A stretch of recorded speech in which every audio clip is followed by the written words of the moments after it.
Hi friends, మనం conventional break system గురించి తర్వాత 100లో ఉండేటువంటి క్రిటికల్ పార్ట్స్ ఫంక్షన్ గురించి ముందు వీడియోస్లో తెలుసుకున్నాము. ఈ వీడియోలో ABS anti lock brake system గురించి నేను ఎక్స్ప్లెయిన్ చేయబోతున్నాను. మనం ఇంతకుముందు వీడియోస్లో మాట్లాడుకున్నట్టుగా applying the brake or stopping the vehicle or braking the vehicle moving vehicle అంటే కైనెటిక్ ఎనర్జీని థర్మల్ ఎనర్జీగా ఆర్ ఫ్రిక్షనల్ ఎనర్జీగా కన్వర్ట్ చేయడం. మనం ఇంతకుముందు వీడియోస్లో ఇప్పుడు ప్రజెంట్ జనరేషన్స్లో మనం వాడే వెహికల్స్లో ఉన్నటువంటి కన్వెన్షనల్ బ్రేక్ సిస్టమ్ గురించి మాట్లాడుకున్నాం.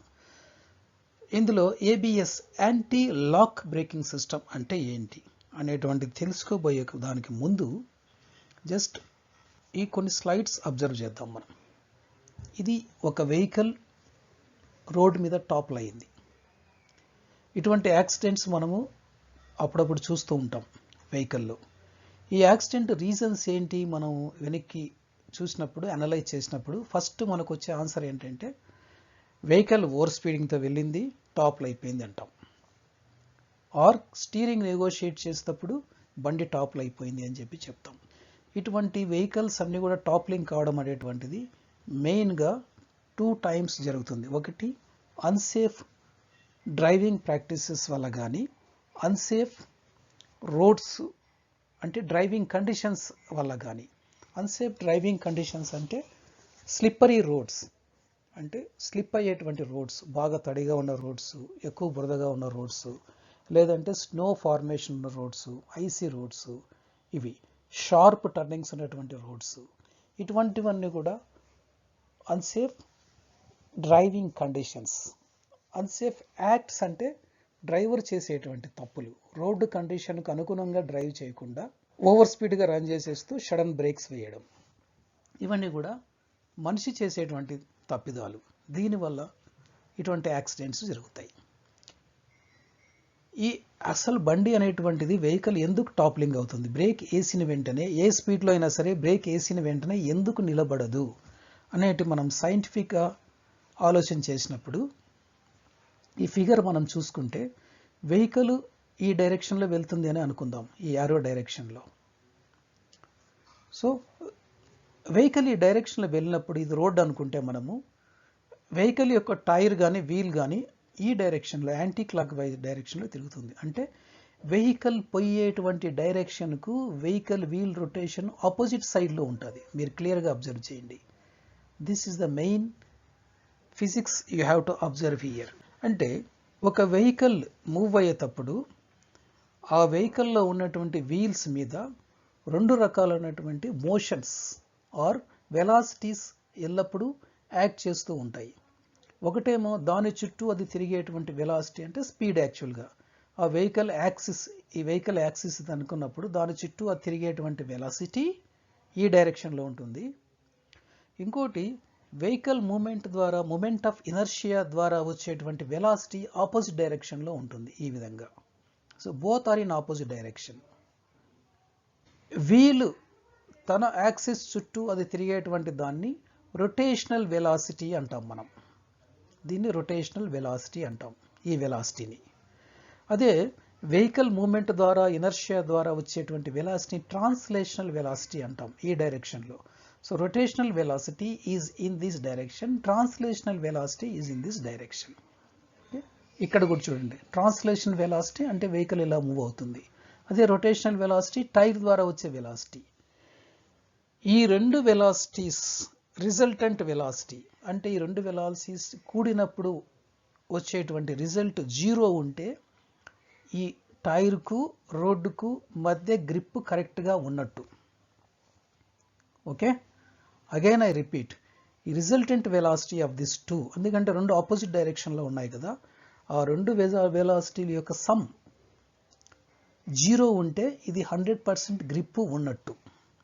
మనం బ్రేక్ వేసినప్పుడు ఏమవుతుందంటే ఈ rotational velocity tries to come down or even come to 0, whereas because of the inertia of the vehicle, translation velocity continues to be on the wheel. So ఇక్కడే problem వస్తుంది.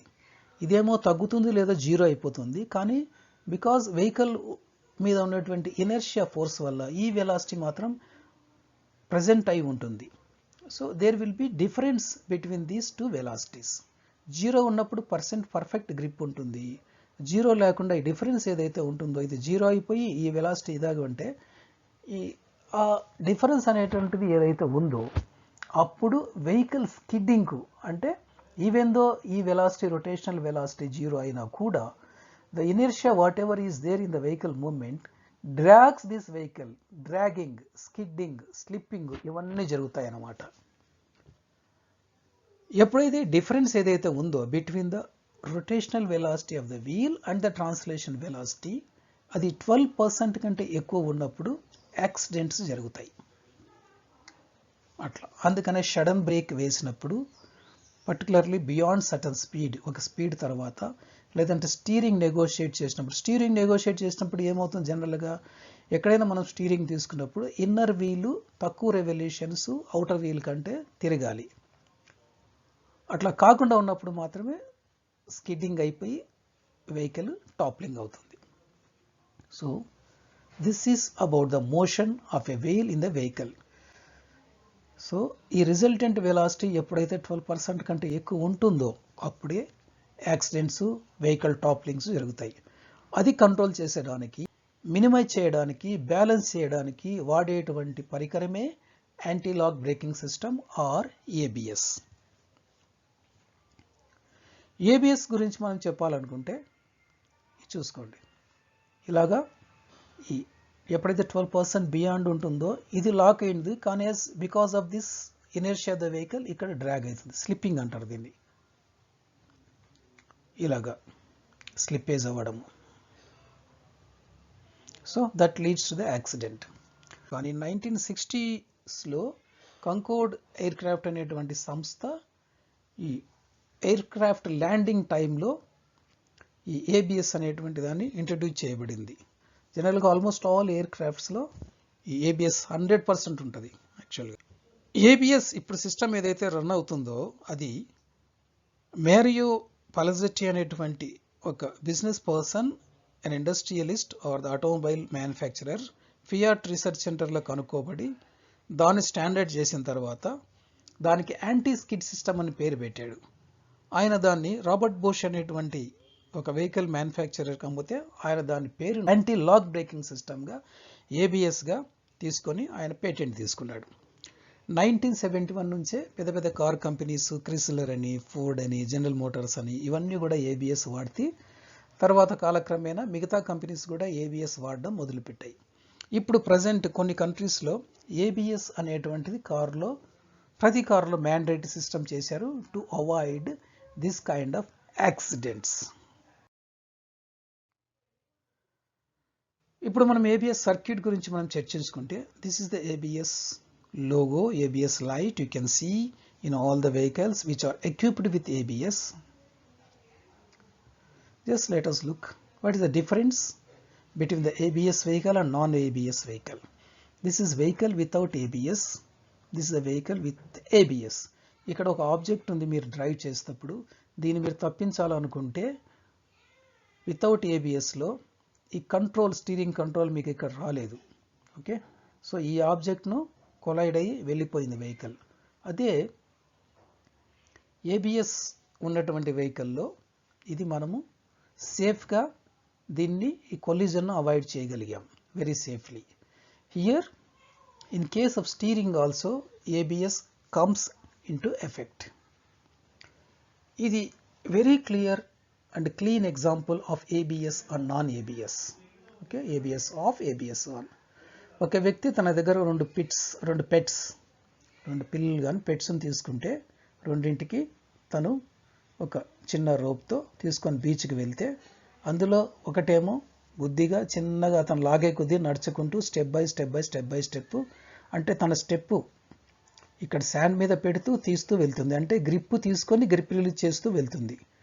Stand మీద పెట్టినప్పుడు గ్రిప్ వస్తుంది, శాండ్ release చేసినప్పుడు grip release అవుతుంది. ఇక్కడ ఇంకొక పెట్ వచ్చేసేసి it is little bit lazy or adamant whatever maybe. దీని కాళ్ళు ఇది ఆడడం లేదు, దీని కాళ్ళు ఇది పనిచేయట్లేదు, జస్ట్ ద స్టిక్కర్ అయిపోయింది దానికి. Is pulling and it is enjoying. Okay, ఇట్లా ఏబిఎస్ ఫంక్షన్ చేయనటువంటి దాంట్లో ఈ విధంగా టైర్స్ డ్రాగ్ అవుతాయి. ఏబిఎస్ పనిచేసిన దాంట్లో టైర్స్కి ఉన్నటువంటి వీల్స్కి ఉన్నటువంటి రొటేషన్ ఆఫ్ అవుతూ ఆన్ అవుతూ వస్తుంది. అటువంటి off and on moment nearly ఒక సెకండ్కి 30 సార్లు జరుగుతుంది. అదే ఉన్నప్పుడు ఇక్కడ మనం ఏబిఎస్ సర్క్యూట్ గురించి మాట్లాడతాం. This is ABS circuit, anti lock brake system circuit. ఇందులో కొన్ని కాంపోనెంట్స్, ముఖ్యంగా కొన్ని కాంపోనెంట్స్ చూస్తే core braking components, pedal, brake booster, master cylinder, reservoir, pipe lines and the caliper discs and the brake caliper disc wheels. ఇవన్నీ కూడా మనం ఇంతకుముందు మాట్లాడుకున్నట్టుగా conventional break సిస్టంలో ఉన్నటువంటి సామాన్లే, వేరే ఏం లేవు దీంట్లో. ఇందులో అడిషనల్గా ఏం యాడ్ చేశారంటే 3 కాంపోనెంట్స్ యాడ్ చేశారు. ఒకటి వీల్ స్పీడ్ సెన్సార్ అంటారు దీన్ని. ప్రతి వీలుకు ఒక స్పీడ్ ఎలక్ట్రానిక్ సెన్సార్ బిగించబడి ఉంటుంది. ఈ వీల్ స్పీడ్ సెన్సార్ అనేటువంటిది ఇక్కడ ఉన్నటువంటి చిన్న గేర్ ద్వారా ఇది జనరేట్ చేసే, రొటేషన్లో ఉన్నప్పుడు జనరేట్ చేసేటువంటి పల్సెస్ ద్వారా ఇది స్పీడ్ సెన్స్ చేస్తుంది. తర్వాత ఇంకొక సెన్సార్ ఇక్కడ మిస్ అయింది, బ్రేక్ పెడల్ సెన్సార్ ఉంటుంది. అంటే బ్రేక్ పెడల్ ట్రావెల్ సెన్సింగ్ చేస్తూ ఉంటుంది ఇది. Next, this is one component. The other component is called control module. It is called electronics control module. ఇది ఏబిఎస్లో బ్రెయిన్ లాగా పనిచేస్తుంది. నెక్స్ట్ వచ్చేసేసి ఇక్కడ మాడ్యులేటర్ యూనిట్. ఇది కూడా విత్ ఎలక్ట్రిక్ పవర్తోనే పనిచేస్తుంది. ఈ విధంగా అడిషనల్ కాంపోనెంట్స్ ఏవైతే ఎలక్ట్రానిక్ కాంపోనెంట్స్ ఉన్నాయో, speed sensors, brake pedal sensor, electronic control module and also the hydraulic modulator unit, ఇవన్నీ కూడా additional components in the ABS system fitted in the conventional brake system. Let us see how they work. ఈ sensors ను input devices అంటాం. అంటే ఈ వీలు, particular వీలు ఏ టైంలో ఏ స్పీడ్లో తిరుగుతుంది, బ్రేక్ అప్లై చేసినప్పుడు ఈ wheel is about to lock అయినప్పుడు దాని స్పీడ్ తగ్గుతుంది కదా, లాక్ అయ్యే ముందు. అప్పుడు ఆ స్పీడ్ సెన్సింగ్ చేసినప్పుడు, అలాగే హై స్పీడ్లో పోయినప్పుడు సెన్సింగ్ చేసినప్పుడు ఇది ఇక్కడ ఈ పల్సింగ్ యూనిట్ ద్వారా వచ్చేటువంటి గేర్ పల్సర్ ద్వారా వచ్చే సెన్సర్స్ని ఎప్పటికప్పుడు తీసేసుకొని దీనికి ఈ బ్రెయిన్కు, ఎలక్ట్రానిక్ కంట్రోల్ మాడ్యూల్కి పంపిస్తూ ఉంటుంది. అందుకని this is the brain of the ABS అన్నాం మనం. తర్వాత సైమల్టేనియస్గా బ్రేక్ పెడల్ సెన్సర్ నుంచి కూడా సిగ్నల్స్ పోతాయి.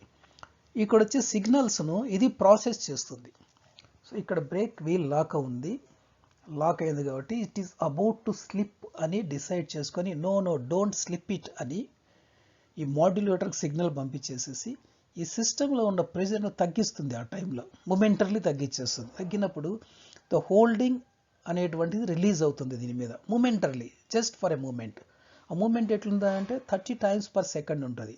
అలా రిలీజ్ చేసిన వెంటనే కొంచెం స్పీడ్ పెరిగిన వెంటనే again it is senses, again the brake is applied, again the brake is release. అలాగా అప్లై చేస్తూ రిలీజ్ చేస్తూ దీన్ని కొంచెం రొటేషన్ ఇచ్చేసి మళ్ళీ బ్రేక్ చేసి, కొంచెం రొటేషన్ ఇచ్చి బ్రేక్ చేసేసి, this is out a kind of pulsing action takes place in stopping and allowing the wheel to rotate.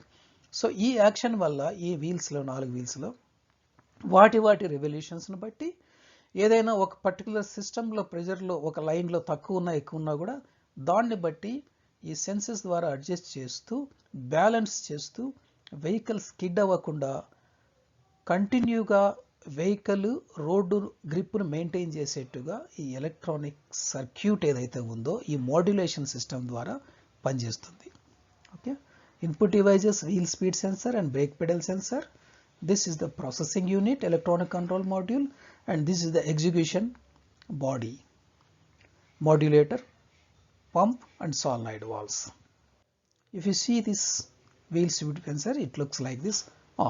ఇందులో ఉన్నటువంటి ఎలక్ట్రానిక్ గ్యాడ్జెట్స్ అన్నీ కూడా వీల్ స్పీడ్ సెన్సర్స్ కానీ, బ్రేక్ పెడల్ సెన్సర్ కానీ, ఎలక్ట్రానిక్ కంట్రోల్ మాడ్యూల్ కానీ, లేదంటే ఇక్కడ ఉన్నటువంటి హైడ్రాలిక్ మాడ్యులేటర్ యూనిట్ కానీ, ఇవన్నింటికి కూడా వెహికల్లో బిగించినటువంటి బ్యాటరీ నుంచి పవర్ వస్తుంది. Because all these gadgets needs the electric power which comes from the battery fitted in the vehicle. మనం ఒక వెహికల్లో చూసుకుంటే సెన్సార్ ఈ విధంగా ఉంటుంది. ది టోన్ రింగ్ కానీ లేకపోతే రిలెక్టర్ రింగ్ కానీ పల్సింగ్ రింగ్ కానీ ఉంటుంటుంది. ఈ unit this is fixed to the wheel. This is about the wheel speed sensor. This is the electronic control module. దీన్ని ఓపెన్ చేస్తే లోపల సర్క్యూట్ ఈ విధంగా ఉంటుంది, processor. Okay, next comes to the execution agent. దీన్ని మాడ్యులేటర్ అంటాం. Modulator ఒక చిన్న ఎలక్ట్రిక్ మోటార్, దెన్ లోపల ఒక పంపు, అందులో various solenoid valves, front side టైర్స్కు బ్యాక్ సైడ్ టైర్స్కు పోయేటువంటి సాల్నాయిడ్ వాల్వ్స్, కొన్ని రిలేస్, ఇవన్నీ ఉంటాయి. అందులోనే ఎలా పనిచేస్తాయి అనుకున్నప్పుడు this is the electronic control module. Okay, and this complete unit is called as the modulator. ఇది ఎలక్ట్రిక్ మోటార్, ఇదేమో పంప్. సో ఇది ఏం జరుగుతుందంటే దీని వచ్చే సిగ్నల్స్ని బట్టి ఇవన్నీ కూడా మోస్ట్ ఇంపార్టెంట్ సాలినాయిడ్ వాల్వ్స్. ఇవి సాలినాయిడ్ వాల్వ్ కాయిల్స్. ఇవి దీన్ని వచ్చే సిగ్నల్స్ కరెంటును బట్టి ఇవి ఎనర్జైజ్ అవుతాయి. కరెంట్ లెవెల్స్ని, కరెంట్ ఇంక్రీజ్ ఆర్ డిక్రీజ్ అనే దాన్ని బట్టి ఎనర్జైజ్ అయిపోయి టు దట్ ఎక్స్టెంట్ ఈ వాల్వ్స్ ఓపెన్ అవ్వడం, క్లోజ్ అవ్వడం జరిగి దానికి అనుగుణంగా ఈ పైప్స్ ద్వారా ఈ హౌసింగ్లో ఉన్నటువంటి పైప్స్, ఒక్కొక్క పోర్ట్ ఒక్కొక్క వీల్ కనెక్ట్ చేయబడి ఉంటుంది. పైప్స్ ద్వారా ఆయిల్ సప్లై అవి, అంటే అక్కడ వీల్ స్పీడ్కు, వీల్ లాకింగ్ నేచర్కి అనుగుణంగా ఈ ఆయిల్ వీటి నుంచి రిలీజ్ కాబట్టి మొత్తం ఈ విధంగా ఈ పైప్స్ ద్వారా ఈ మాడ్యులేటర్ నుంచి ఈ విధంగా పైప్స్ ద్వారా ఆయిల్ ప్రెషర్ పెరుగుతూ తగ్గుతూ వస్తుంది. ప్రెషర్ పెరిగినప్పుడు బ్రేక్ హోల్డ్ అవుతుంది, అంటే డిస్క్ను హోల్డ్ చేయబడుతుంది. ప్రెషర్ తగ్గినప్పుడు డిస్క్ రిలీజ్ కొంచెం రొటేట్ అవ్వడానికి ఆస్కారం ఇస్తుంది. ఈ విధమైనటువంటి యాక్షన్, అంటే రిలీజ్ చేయడము, హోల్డ్ చేయడం అంటే యాక్షన్ ఇంచుమించు సెకండ్కు 30 టైమ్స్ జరుగుతుంది ఒక్కొక్క వీల్లో. అందుకనే ఏబిఎస్ వెహికల్లో మనం కూర్చొని బ్రేక్ అప్లై చేసినప్పుడు ఒక చిన్న మైల్డ్ వైబ్రేషన్, జర్క్ మనం ఫీల్ అవుతాం. ఆ జర్క్ ఎందుకు వస్తుందంటే ఆ బ్రేక్స్ రిలీజింగ్ అండ్ హోల్డింగ్ టైంలో ఆ జర్క్ వస్తుంది. సో ఆ విధంగా వెహికల్ టైర్స్ స్కిడ్ అవ్వకుండా కంటిన్యూస్గా గ్రిప్ మెయింటైన్ చేస్తూ, వెహికల్ టాప్లు అవ్వకుండా, అంటే ఎమర్జెన్సీ బ్రేక్ వేసినప్పుడు కానీ, ఒక స్టీరింగ్ నెగోషియేట్ చేసినప్పుడు కానీ ఈ ఏబిఎస్ సిస్టమ్ అనేటువంటిది ప్రొటెక్ట్ చేస్తూ ఉంది. ఏ విధంగా అది గ్రిప్పు తీసుకొని వదులుతూ ఉందో మనం ఈ యానిమేషన్లో చూసుకోవచ్చు. ఈ విధంగా బ్రేక్ హోల్డ్ చేస్తూ పట్టుకొని మళ్ళీ వదులుతూ ఉంటుంది. చూసావా? ఈ విధంగా like this it will be holding and releasing. తర్వాత ఇంకో డౌట్ ఏంటంటే, ఈ విధంగా హోల్డ్ చేసి రిలీజ్ చేసినప్పుడు స్టాపింగ్ డిస్టెన్స్ పెరగదా, స్టాపింగ్ డిస్టెన్స్ ఎక్కువ అవుతుందా అనేటువంటి డౌట్ జనరల్గా వస్తుంది. యాక్చువల్గా చెప్పాలంటే కన్వెన్షనల్ బ్రేక్ సిస్టంలో కంటే ఏబిఎస్ బ్రేక్ సిస్టంలో వెహికల్ స్టాపింగ్ డిస్టెన్స్ తక్కువగా ఉంటుంది. ఎందుకు తక్కువగా ఉంటుందంటే వెహికల్ ఇలాగా స్కిడ్ అయినప్పుడు ట్రావెల్ చేసే డిస్టెన్సే కంటే ఇలాగా గ్రిప్ పట్టుకున్నప్పుడు స్టాపింగ్ డిస్టెన్సే తక్కువగా ఉంటుంది. అట్లా కాకుండా మనం ఒకసారి సడన్గా లాక్ చేస్తే మనం అనుకున్నట్టుగా వెహికల్ యొక్క ట్రాన్స్లేషన్ ఎనర్జీ వలన స్టాపింగ్ డిస్టెన్స్ ఎక్కువగా ఉంటుంది, వెహికల్ కంట్రోల్ కూడా తప్పుతుంది. So always stopping distance in the vehicle fitted with ABS will be less than the stopping distance of the vehicle fitted with the conventional braking system. So ఈ విధంగా ABS వల్ల advantages ఏంటంటే stopping distance తక్కువ అవుతుంది. First of all safety, బండి టాప్లో అవ్వకుండా emergency break వేసినప్పుడు, హై స్పీడ్లో బ్రేక్ వేసినప్పుడు స్టాపింగ్ డిస్టెన్స్ బండి టాప్లో అవ్వకుండా అవాయిడ్ చేస్తుంది. ప్రాపర్ గ్రిప్ రోడ్డుకు మరియు టైర్కు మధ్యలో మెయింటైన్ చేస్తూ, అలాగే స్టీరింగ్ తిప్పినప్పుడు కూడా, స్టీరింగ్ నెగోషియేట్ చేసినప్పుడు కూడా బండి టాప్లో అవ్వకుండా, యాక్సిడెంట్ అవ్వకుండా ప్రివెంట్ చేస్తుంది. నెక్స్ట్ స్టాపింగ్ డిస్టెన్స్ కూడా తక్కువ ఉంటుంది. This is about the ABS. మీరు ఇందులో ఉన్నటువంటి 4 పేజీల నోట్స్ చూసుకోండి. మీకు ఏదైనా సందేహాలుంటే ఈమెయిల్ ద్వారా సంప్రదించండి.